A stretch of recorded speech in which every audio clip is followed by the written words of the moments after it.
Have you ever been totally spooked out by a situation? I'm sorry, but when I saw this guy, I couldn't help thinking, what a perfect visual aid for my problem. Well, I'm Lily with Life Tools by Lily, and I was totally spooked out the other day by a translation job that I was considering doing. Or back up, just doing translation at all after so many years of not doing so. I went to this website that I'd heard about that was supposed to be really good for creative gigs, including translation. And look, I've done a few jobs for this Minnesota State Capitol decades ago. But I thought, okay, this could be a great way to use my language skills. Why not give it a try again? But when I went to that website, I saw what seemed like hundreds, sorry about the airplane, hundreds of translators who've been doing this for years. And I really got spooked out. I thought, I don't stand a chance. I didn't even know where to start. I really freaked out. And then thankfully, I got a call from my husband Norm, who yanked me out of the situation and just said, let's go for a ride. I recommend you get some space from your fear for like an hour and then go back to it, because that's what I ended up doing. I said to him what happened, and he said, well, of course you have competition. There'll always be competition. I thought, all right, fine.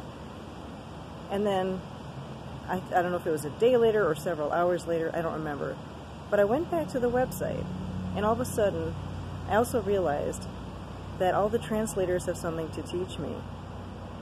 I realized that it was actually interesting because I had forgotten what details to look at for getting translation gigs, like what kind of work I'd want to translate, what kind of writing, how many words, how long it'd take.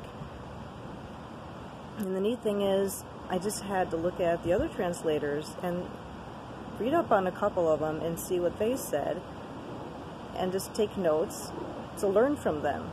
And all of a sudden, the coolest thing was my fear went away. It was more like, wow, this is really kind of interesting, actually. Different perspective. Same website, same person looking at it, but somehow I looked at it as, oh, this is a cool source of information. Plus, if I build good relationships with some of these translators, what if they're overloaded with work? Maybe I'm not.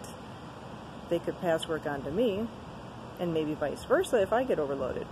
So pretty cool. Which leads me to my next point, that my situation fits so many others, whether it's professionally or just hobbies. When you're looking at competition, look at it as a source of information. Yeah, it freaks you out at first, it spooks you out. Thanks. Oh, is he? Okay, there he is. But also look at it as a great way to just learn about the industry or about the subject, and that'll make it more enjoyable. If you know somebody who is being spooked out about feeling inadequate about some gig they're trying, share this with them, but first please subscribe. Oh my god, I'd love to hit at least 1,000 subscribers, that'd be awesome. Okay, thanks for tuning in, and see you soon.